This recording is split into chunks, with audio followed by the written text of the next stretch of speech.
आहो कीती गल मैं कोई मुकर नहीं आ नाले मेरा रिश्तेदारां ने कोई महीना लाया जे महीना लैन तो बंद कर दे वो जो सारे मैंने पुछदे सन तेरे वाल चिट्टे हो रहे हैं वाल चिट्टे हो रहे हैं मैं कहा जो भरावां दे खून चिट्टे हो जाते भैनों के सिर आपी चिट्टे हो जाते हैं भला आवे साडी भरजाई दा जिन्हें साडे भरा दा खून चिट्टा कर दिता तो होर मैं सही आख्या वे उहदा हाल की तू कीता होया वे सिरों गंजा हो गया वे ढिड हुंदा इंज जिवें पानी वाला मटका हुंदा वे आहो तो आप तू विआह के आई सा ते तेरी कमर जी सी एक हाथी च आ जाती सी हुण बन गया कमरा दो हत्थां च भी नहीं आंदा खा खा के तू 2.5 मन की चीनी की बोरी बन गई है तुहाडा ते वो हिसाब है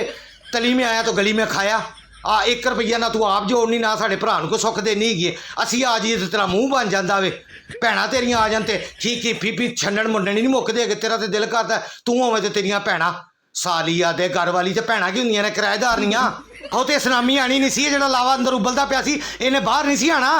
सुनामी आ गई है हेलो नी भाभी गल तो सुन लै